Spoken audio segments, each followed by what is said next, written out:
This is an introduction to the music that I plan to make for Ortet. So the primary style for the soundtrack, I think, will be sort of ambient, for a bunch of reasons. It fits the mood, and it's the kind of music I'm most comfortable making, and it's also the kind of music that the tools I plan to use are sort of well adapted for.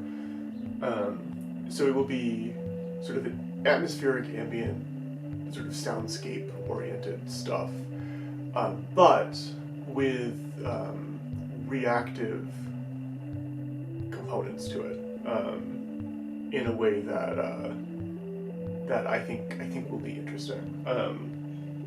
So what do I mean by reactive? So the tool that I'm using to make the music is a software modular synthesizer. So it's very much inspired by hardware modular synthesizers, where you have little modules that do basic operations for music making, so like run an oscillator or run a filter or whatever. And then you have patch cables, like physical cables that you plug into the modules to connect them together to like take the output of the oscillator and run it into the filter, and then run from the filter to a mixer to make a filtered sound, right? So what I have is a software version of that,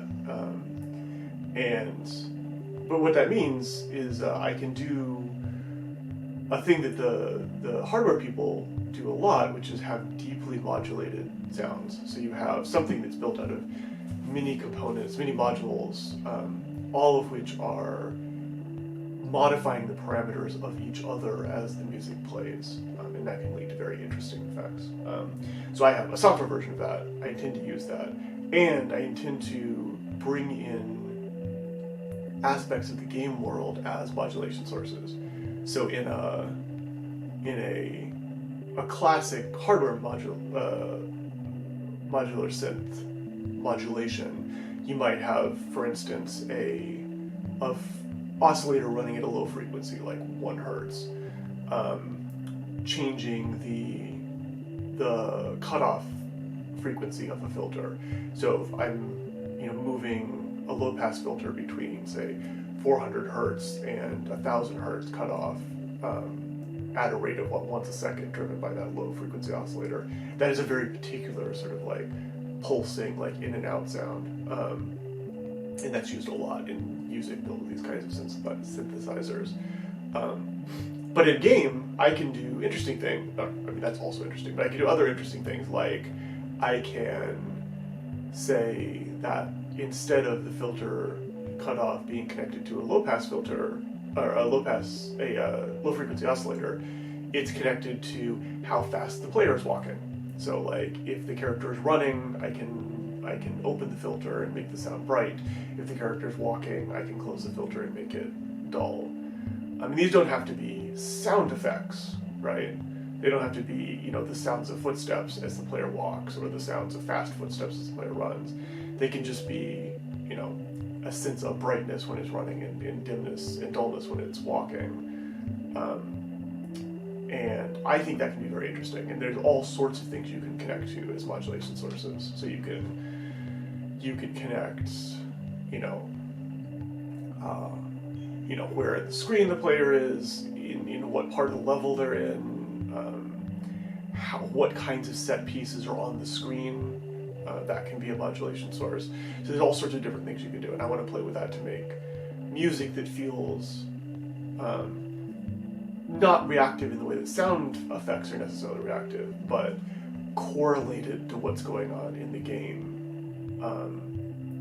in a way that is something like what film music might do, or like very carefully composed video game music might do, in situations where the composer knows a lot about what's going to happen in the game, but sort of have that happen everywhere in the game, in the way that a modular, improvisational modular synthesizer player will sort of have the different modules that they're working with interact with each other. So that's the goal, and I have some tools for that already, which I'll be continuing to work on as this project progresses. But I have I have a lot of software written that does like the signal processing and implements the data flow graphs that are necessary to build these kinds of synthesizers, and has some basic tooling to hook it into external modulation sources, which that will have to have some work as I integrate it into the game engine. But that is sort of work in progress that I continue to work on.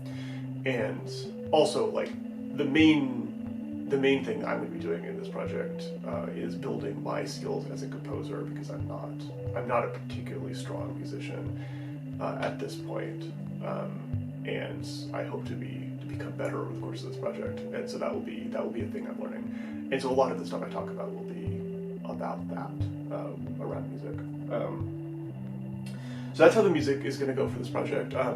The code that I'm using for making music is actually open source, and I'll put a link to the repository in the description of this video, and you're free to look at it. It's a work in progress, but it's fairly usable at this point if you're willing to sit down and understand it. So, and that's what I'm doing. So, I will see you in other videos.